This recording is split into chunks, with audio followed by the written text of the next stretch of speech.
Okay. Good afternoon, everyone. My name is Clay Howie, and I'm pleased to welcome you to our webinar. This webinar is titled our Driving Insights, Empowering Indigenous Voices, Strengthening Clean Energy Pathways, Knowledge Mobilization for a Net Zero Future. This is an extension to a previous project that we did with Future Skills Center, called Empowering Diverse Communities with Skills Development Through Virtual Experiential Learning. This is the first of two webinars. This one focuses on Indigenous perspectives. And I'd just like to acknowledge Future Skills Center, who kindly funded this project. This project would not be possible without their help. So just some housekeeping. So this webinar is being recorded. You'll note that is disabled, but Q&A is enabled and will be monitored, and there will be Q&A at the end. So, introductions. So I'm Clay Howie. I'm a project leader in the BCIT British Columbia Institute of Technology Smart Microgrid Applied Research Team. Andrea. I'm Andrea L.K. Johnston. My company's Johnston Research Inc. And it's been a pleasure working with the BCI team on this project. And hello, I'm Janet So. I'm a research associate at the BCIT Smart Microgrid Applied Research Team as well. And the project was also worked on by our other team members, Dr. Vidya Venkayala, our director, Alan Stewart, Dr. Moeen Mambachi, Jay Nayak, Dr. Yvette Jones, and Antoinette Jackson.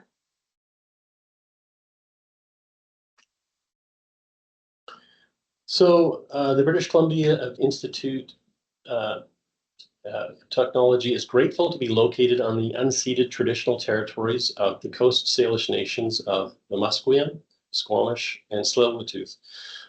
These land acknowledgements can feel kind of like a check mark. I just want to touch on some personal notes that I've been working on towards truth and reconciliation. I recently attended an Indigenous Canada MOOC, massively open online course from the Faculty of Native Studies at the University of Alberta. I'm just starting a book on Indigenous relations, insights, tips, and suggestions to make reconciliation a reality by Bob and Cynthia Joseph. And I've also recently read a book called Fight or Submit, Standing Tall in Two Worlds by Ron Derrickson, a former chief of West Bank First Nation. I grew up in West Bank, a small town in the interior of BC, and it was very eye-opening for me to read his perspective on a lot of issues that I encountered growing up, and how people that I knew, even friends of my parents, were really on the wrong side of truth and reconciliation. And it was great to see his perspective and gain insight into the struggles that he's encountered in working towards truth and reconciliation. And working on this project has also given me the opportunity to deepen my understanding of truth and reconciliation. I became more familiar with UNDRIP, the United Nations Declaration on the Rights of Indigenous Peoples, and also the calls to action published by the Truth and Reconciliation Commission of Canada. Through the process, I've gained greater awareness of the injustice Indigenous people have faced historically and continue to face today. But I was also inspired by the stories, the experiences, and the ceremonies that I had the privilege to learn from and participate in while attending conferences associated with this project. And the experience has strengthened my commitment to continuing my learning journey towards truth and reconciliation. Miigwech, also Miigwanakway Indigenous, Toronto Donjaba, Mekana Dodam, Nia Shingaming Ginjaba. I'm very grateful to be here. I've taken some tobacco to support the work that's been done here in terms of sharing this knowledge with this group of people here in this webinar today. I just want to say some thanks to the 4 directions. Miigwech Mishomis, Miigwech Nokomis, Miigwech Wabana, Miigwech Shawana, Miigwech Nagishmak, Miigwech Kiwedna, Miigwech Kakamikwe. I've asked for thanks to the 4 directions, to Mother Earth, who now has a blanket here in Ontario of snow. We're really grateful to the winter season. The winter solstice is upon us. It is usually around December 21st. And that's a time when we give thanks for the seasons change, welcoming the winter season. My elders, Pauline Shirt-Baugh, has spoken to me and told me that it's very important to have the snow putting a blanket on Mother Earth, Skakamikwe. It allows Mother Earth to rest, and as well, it does its work for Mother Nature in terms of supporting the to have less bugs in the springtime, and also to bring regeneration and rebirth to the earth and the inhabitants. So, miigwech.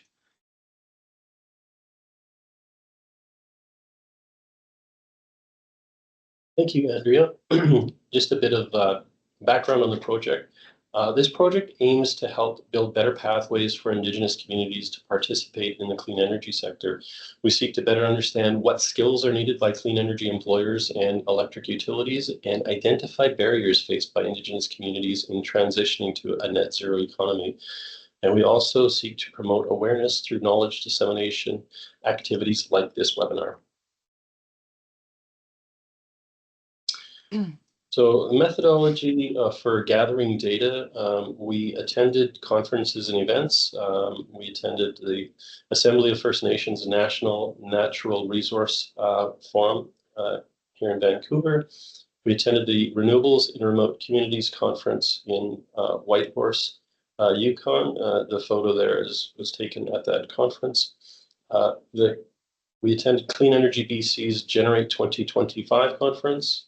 And more recently, the Indigenous Clean Energy, or ICE, Changemakers Forum hosted at University of British Columbia. We also conducted surveys and interviews with Indigenous peoples, electric utilities, and clean energy employers.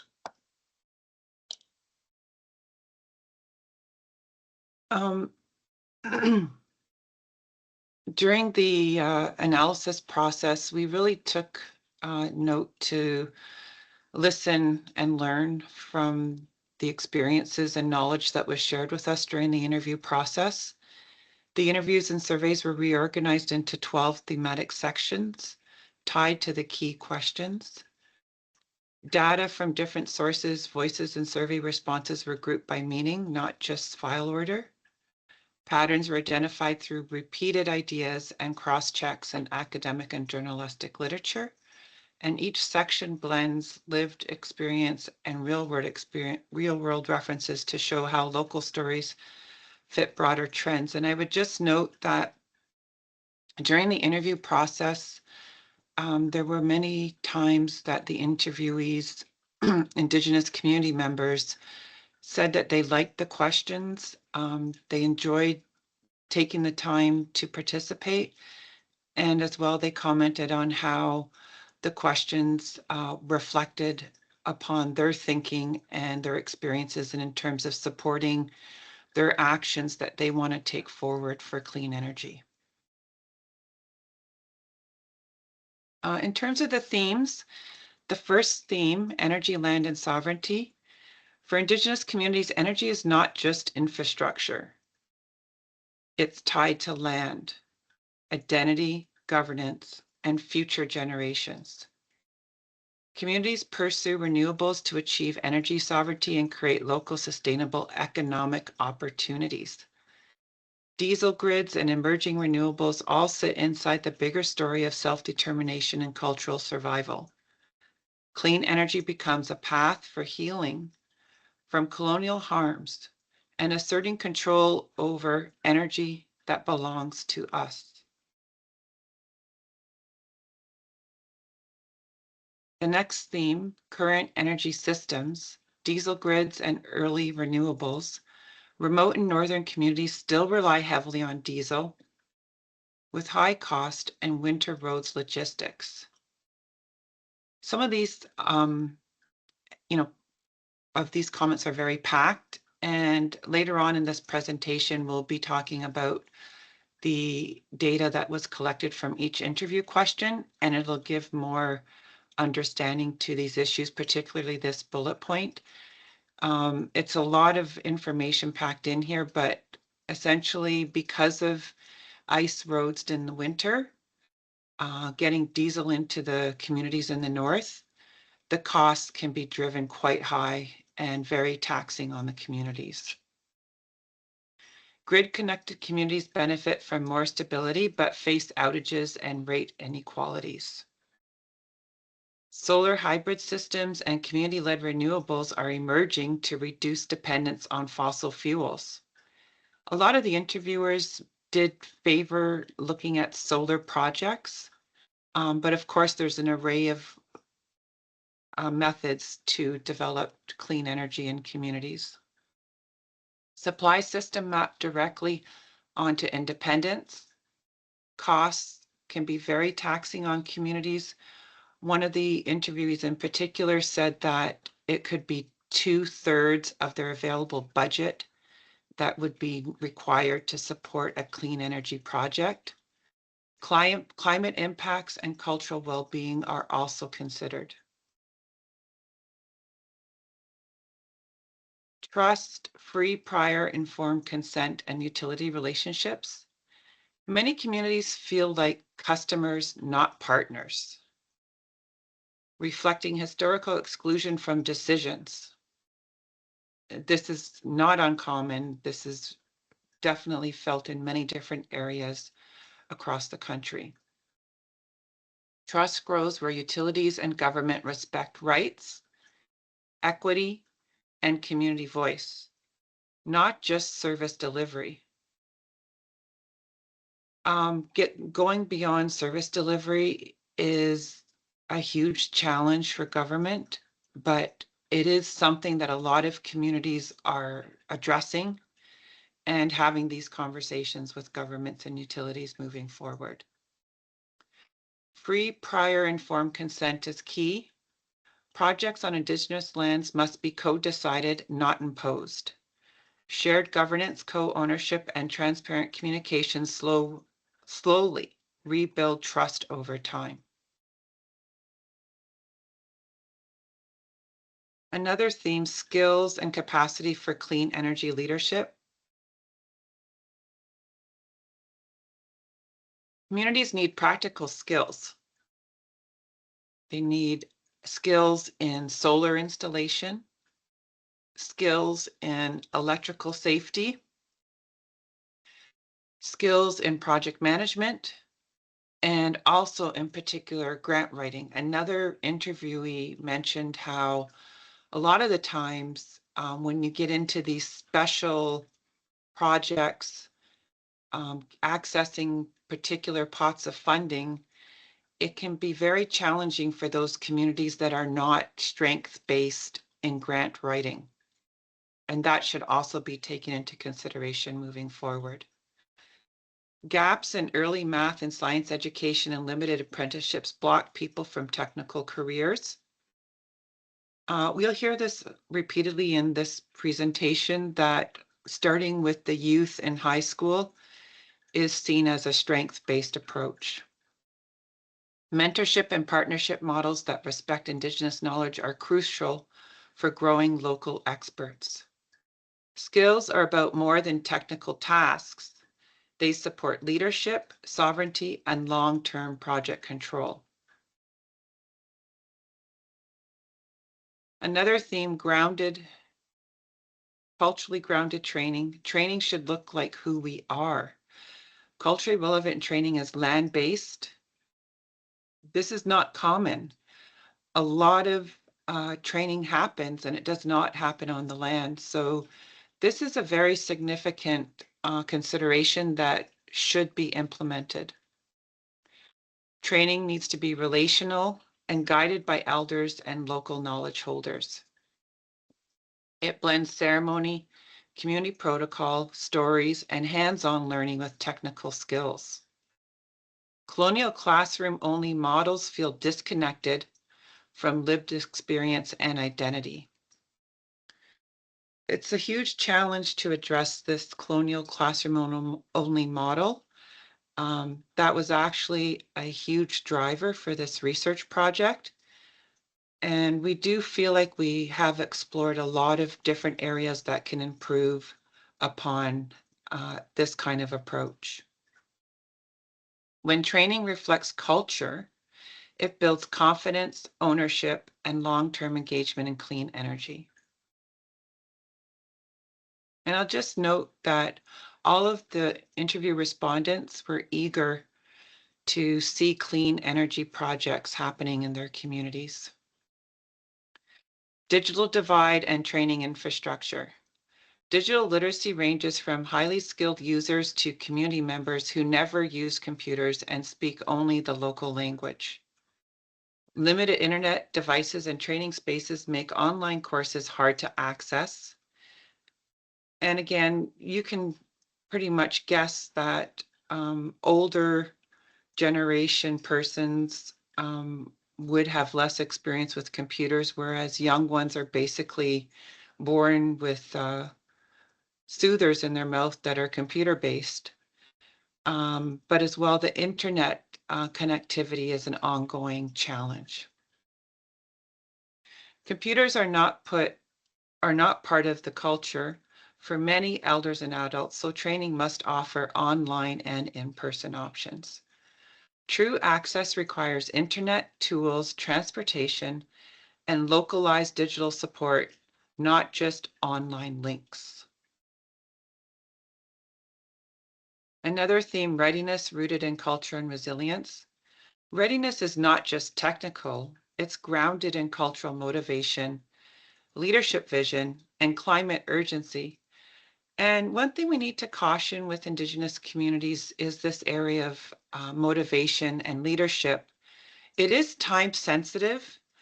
A lot of the times these pushes in communities, if they keep rubbing up against a brick wall, it can be very demoralizing and become a point where the motivation wears down. Caring for the land, protecting future generations, and reducing diesel costs drive interest in clean energy.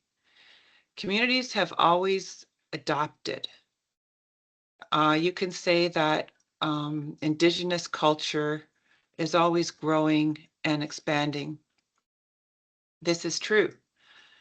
Through storms, economic shifts, and colonization, and bring that resilience to energy transitions.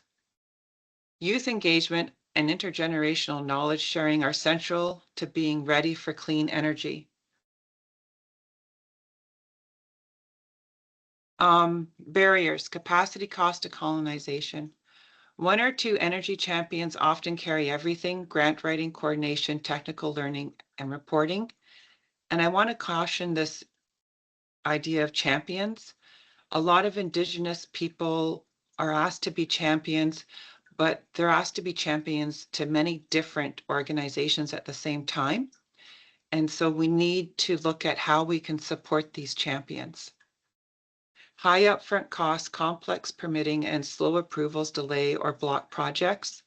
Structural inequalities, historic exclusion, underfunded infrastructure, limited policy support create systemic barriers. These challenges are about system design, not about lack of interest or ability in communities. Energy champions, supports, and stable funding. Energy champions are essential but overextended, doing everything from grant writing to contract management, just as I just said in the last slide. Short-term competitive funding increase burnout and turnover. Communities need multi-year funding, admin support, and peer networks to sustain clean energy work. Sustainable supports turn individual heroes into lasting systems that can carry projects over decades. Youth are always seen as the future for tomorrow in Indigenous communities. Community awareness and shared vision are important themes. Youth are central to long-term energy transitions. Grades 9 to 12 are a key window to introduce key energy careers. Hands-on learning, mentorship, and visibility of Indigenous professionals help youth see themselves in the sector. Community meetings, plain language materials, and time for questions build broad-based support. We need uplifting, not just information. Engagement must care for people emotionally and culturally, not just technically. A path for moving forward. Governance, co-ownership, and the path forward. Indigenous-led governance and co-ownership shift communities from stakeholders to rights holding governments and energy. Free, fit-based partnerships, revenue sharing, and equity stakes are key to rebuilding trust and ensuring real benefits. The path forward combines culturally grounded training and youth pathways. 2, stable funding for energy champions. 3, reduce structural barriers and better infrastructure. And 4, community-wide awareness and shared vision. I personally feel that these 4 priority approaches accurately reflect key areas that need to be addressed in the data. Clean energy futures must be spaces where Indigenous nations lead and co-govern, not just participate.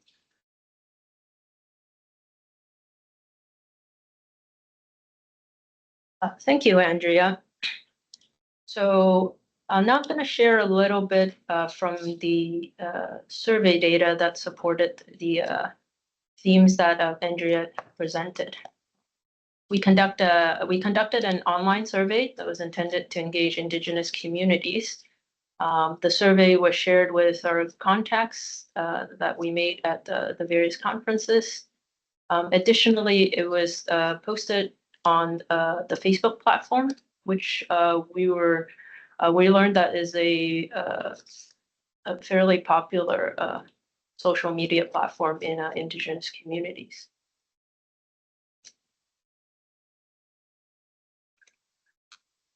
So the first question focus on the participants' community and how they get their electricity.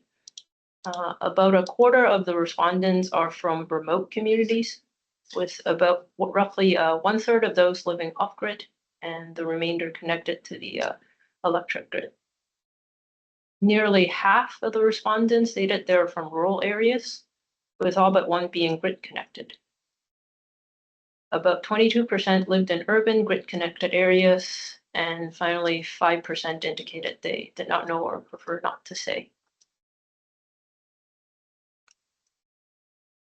Responses to the second question, how important is clean energy to your community, were spread out amongst the presented options, indicating there's no clear consensus. And it's almost an even split between it being important, answering important, very important, or extremely important, and those who consider it of lower importance, where they answered somewhat important or not important. The mixed perspective is also reflected in the open-ended response provided by the participant. So someone said, it's important to help Mother Earth to keep clean. We live off diesel fuel generators in rural North off-grid. And as a community, we're trying to ensure the future of clean energy is self-sovereignty. On the other hand, there's also responses such as clean energy is not clean. Wind pollutes the well water my community lives on. In terms of the main barrier to clean energy project, cost stands out as the single largest challenge. Knowledge gaps, whether due to a lack of technical expertise or general awareness within communities, are also substantial. Rounding out the top barriers are a lack of trust in government and competing priorities within the communities. And this reality is really well captured by one of the respondents in this quote. In my experience, many remote communities suffers from resource constraint. Community leaders wear too many hats, and it's difficult to find a motivated individual who is willing to take responsibility for project success. Additionally, remote communities in the north suffer from strict and short construction windows, which are compounded by limited community access, creating many challenges for transporting equipment and materials. Intra-community consultation on projects can also create delays as council and community members only meet so often, and this can vary between communities.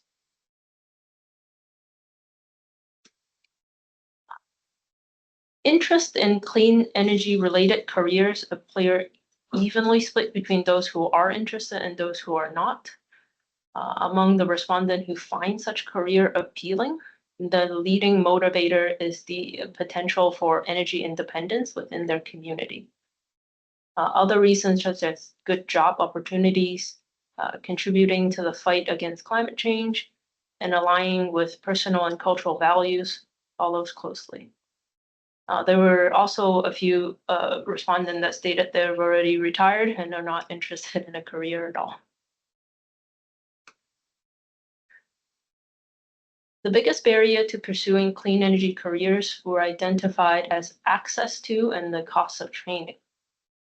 One of the respondents explained that many training opportunities require travel, which can be daunting for many Indigenous community members, especially for those who have never left their community. Creating a more centralized training program that is accessible to a large span of community could help remedy this issue.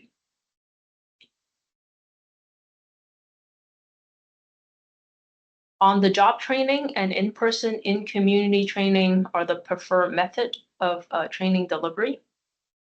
One of the respondents said, in my opinion, hands-on training is the best method to learn about renewable energy systems. Ideally, this would be done in community in conjunction with a community-led renewable energy project.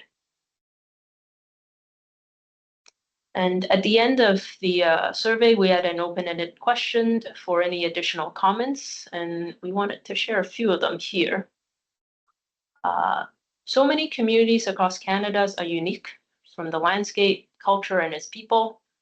Finding a way for these communities to adopt clean energy is a huge challenge, but one most communities I've found are interested in as it speaks to many Indigenous values. It is very important to preserve the climate by taking care of global warming, and we can all do our part to promote clean energy. I think the whole concept of clean energy and sustainability are colonial and westernized terms to describe something the Indigenous peoples have always talked about. Since time immemorial, our people have taken care of the planet, and it has taken care of us in abundance. You can't talk about this issue of climate, the energy, the need to protect natural resources without talking about work Indigenous people have done globally, nationally, and provincially.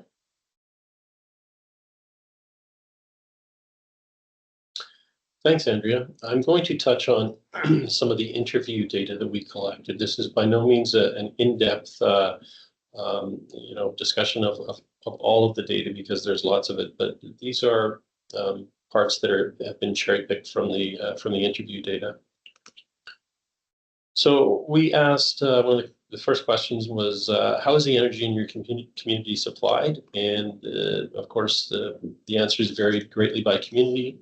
Many are grid connected. The far north is heavily reliant on diesel generators. In some cases, the diesel is flown in, barged in, or trucked in on ice roads, which are open fewer months of the year due to climate change. They used to be measured in months where they could drive heavy trucks over frozen rivers and lakes, and now it can be measured in weeks. So climate change is definitely affecting this, and that affects cost. There is interest, and some projects are underway to move to solar, wind, and biomass to reduce reliance on diesel and move toward energy sovereignty. We asked, how is the trust between your community and the electricity provider? Trust for the local electric utility is varied, but overall is quite low. For some, electricity is just not something that they think about and is taken for granted. And for some, an attitude from the electric utility of we know best, that ignore Indigenous input has gone a great ways towards breaking trust. For some, the rising costs of electricity and frequency of outages are a real concern. But every community member has got their own relationship with the utility, so it's varied. Generally, there is interest in clean energy to minimize impact to the environment. More on trust. Some feel that utilities historically ran transmission or distribution lines through their reserves without adequate consultation, and this impacts their land use to this day, as they can't, for example, build underneath power lines. The free, prior, and informed consent principles underscore that consent. Indigenous involvement strengthens when projects respect rights and equity rather than merely consulting the communities. We asked what skills are needed to improve your community's participation in clean energy. We found that the high school system is failing Indigenous communities and does not adequately address maths and sciences, and that upgrading is often needed to enter technical schools. The conversations about career opportunities in the clean energy sector need to start as early as grades 9 or 10. Before we move on from this slide, in some of the events that we attended, there could be an underlying systemic racism going on, where some folks said that Indigenous students, when they enter high school, when they identify as Indigenous, they're automatically put into remedial math programs, which puts them behind the 8 ball for graduating with the prerequisites that are required to move forward in clean energy. We ran into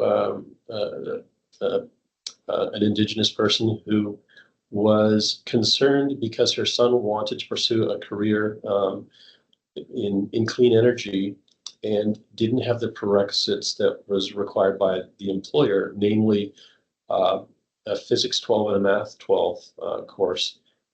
And they said that there's no one in their community with the skills to teach those courses. So there's definitely skills gaps that need to be addressed.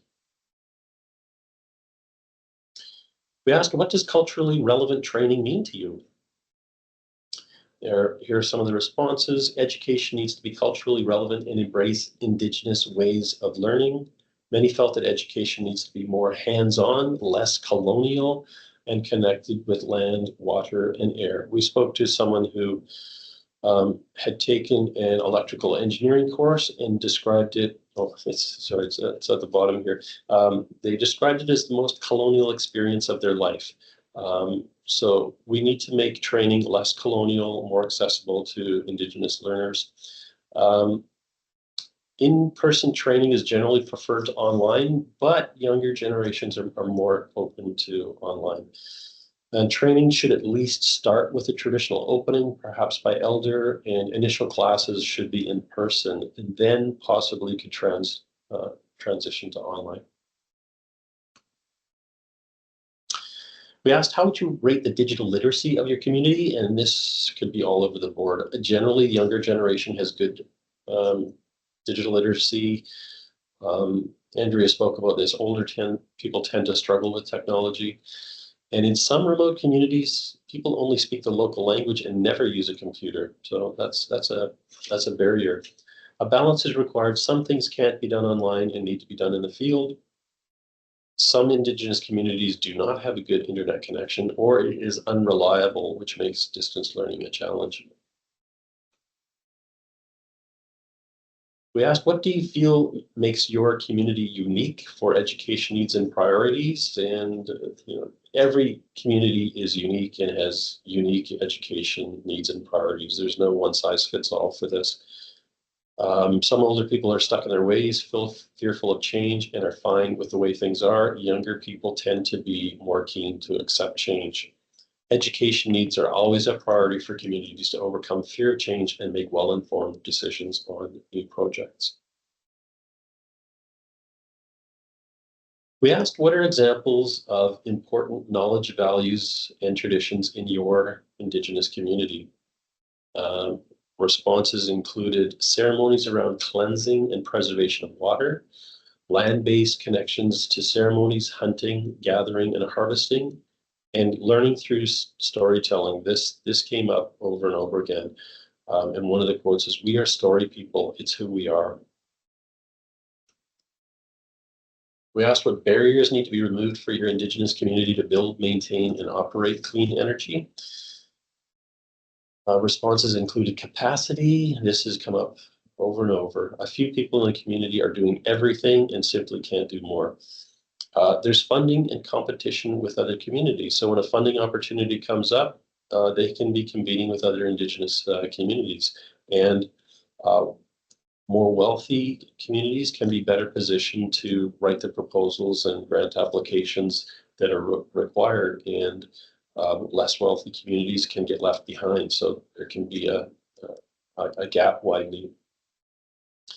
There are knowledge gaps. So what do we look for in a contractor? Is this something we can do ourselves? What do we need to bring in outside expertise for, and what can we do in-house? Education and awareness was a barrier. So this was an interesting one. Some people have minimal income, so choosing food or heating takes priority over clean energy. If your roof is leaking and you've got inadequate insulation and your primary source of heating is inadequate, then a clean energy project for the larger community becomes less of a priority. You've got more immediate needs. Fear of change and lack of trust in outside partnerships.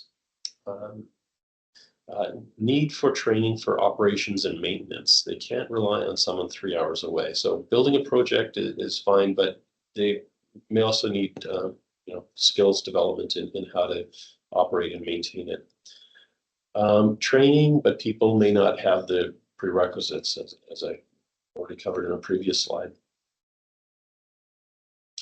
What are the clean energy priorities for your Indigenous community? So solar, wind, waste to energy, home efficiency. We spoke to a community that was interested in net zero ready MURBs, multi-unit residential buildings, so condos and apartment buildings, creating clean energy plans for their community, lowering energy costs, more reliability, and energy sovereignty. We asked, what would an ideal relationship with clean energy stakeholders look like? So this is the nirvana question. This is your, what does a perfect world look like? So responses included support, technical, financial, and empathic.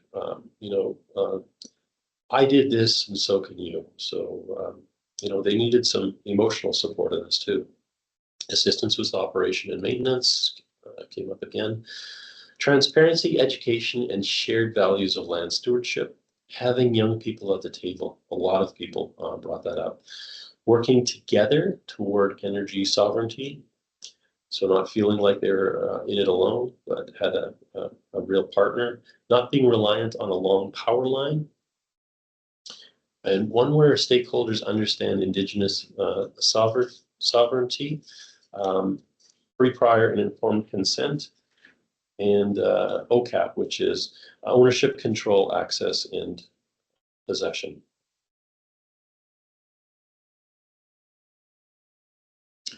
So what needs to be improved in your community to better access clean energy training? Responses included funding, never enough internal funding, and external can mean battling with other First Nations for that money. Applying for a grant can take more time than actually doing a project. Again, in the beginning, we need to meet face-to-face, can be online afterwards, but the training ideally would be delivered in person. We need more experts to train the North on how to build and maintain clean energy systems. We need better internet, more local instructors, fewer prerequisites, and more mentorship. And we need intro level courses that don't assume a lot of technical background. We asked what makes your community ready or not ready for clean energy projects and education. And on the ready column, their response is like, we've already started, so we're ready. Folks said readiness comes from self-dependence, self-reliance, and self-confidence. We're ready because the youth care about the land and want healthier energy options. And for Indigenous nations, environmental protection isn't a checkbox, it's a sacred duty. Factors that made their community not ready was there was not enough energy champions.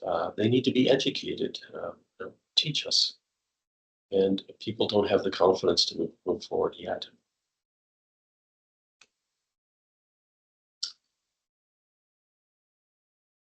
Oh, you're muted, Andrea. Over to Andrea for conclusions and recommendations. Okay, thanks everybody for listening to this presentation. We considered all the information and drew up some conclusions and recommendations. Build long-term culturally grounded training pathways. Create stable funding and support structures for energy champions. Strengthening Indigenous-led governance, co-ownership, and free, prior, informed consent-based partnerships. Expand digital, technical, and educational infrastructure. Support youth engagement and early education in clean energy.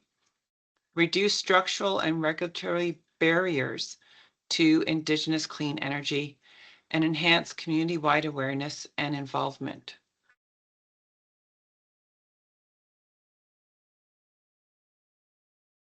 Okay, it's time for Q&A. So you'll notice at the top of your screen, there's a Q&A button. So you can just click on there and ask questions to the panel here, and we'll do our best to answer them.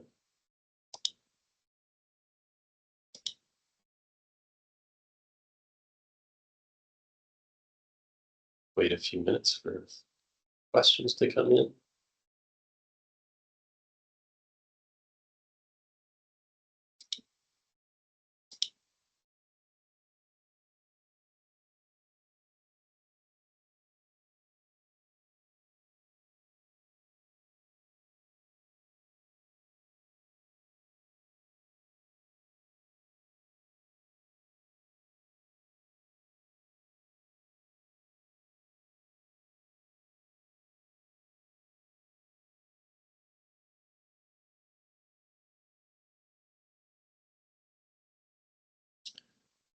While we're waiting for questions to come in, one of the questions that I was asked was, what are some of the challenges with this project? Certainly, one of the project challenges we had was with Facebook. We got feedback early on that Facebook was very popular with Indigenous communities, and we wanted to use that as a way to reach out, particularly for the surveys. And we ran into some challenges with Facebook. If you use the word Indigenous, it gets flagged as your advertising for your survey is considered racist and so on. So to get around that, we used postal codes. So we targeted postal codes associated with Indigenous communities in order to reach those communities. And then we ran into, that's an approach that we had used previously. We ran into some new barriers this time where Facebook would flag, if we used terms like clean energy, they were flagged as being political and our ads would get yanked. So it got to the point where it was very difficult to give accurate descriptions about what the surveys were about. So it's going to be challenging to try and use Facebook for anything like this in the future, because we had to keep working at our ads to get them by the sort of Facebook censor and convey enough meaning to Facebook users in order to get some responses to our surveys. So I'm not seeing any questions.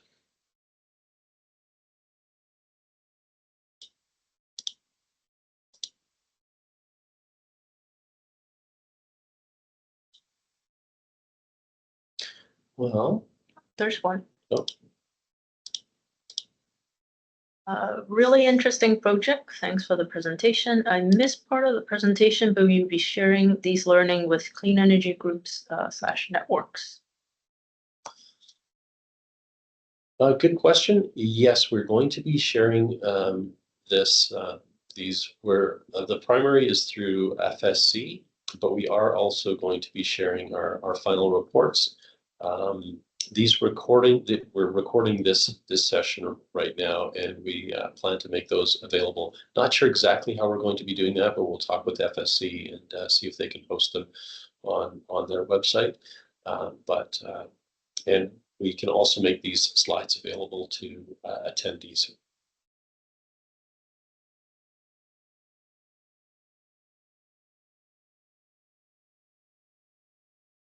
Any other questions? Should we move ahead with the closing? You guys can still post some Q&As, yeah, but we're going to move towards closing, and if there are any questions at the end, we can take them. I want to say, miigwech. I carefully stored the tobacco that I was holding during the opening prayer, and my commitment is to take the tobacco and put it out by a tree onto the ground. We have some cedar trees that surround our office, and I always like giving feast food or tobacco to those cedar trees. And I just want to say miigwech to all the support that we received, all the participants who shared their knowledge during the interviews. We were very blessed by their time taken and their commitment to green energy. And I personally found them very inspirational. It was a very heartwarming process to participate in this research, and I'm very grateful for that. And I wanted to thank all of you for coming here today to participate in this knowledge sharing. And may you all be strong and walk well and have good health as you move forward into this winter season, winter solstice. Miigwech.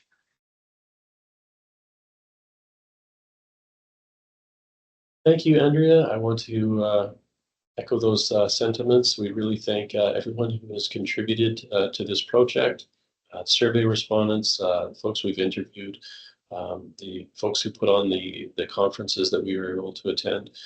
Very grateful to Andrea from Johnston Research for her tremendous contributions to this project. We thank everyone for attending.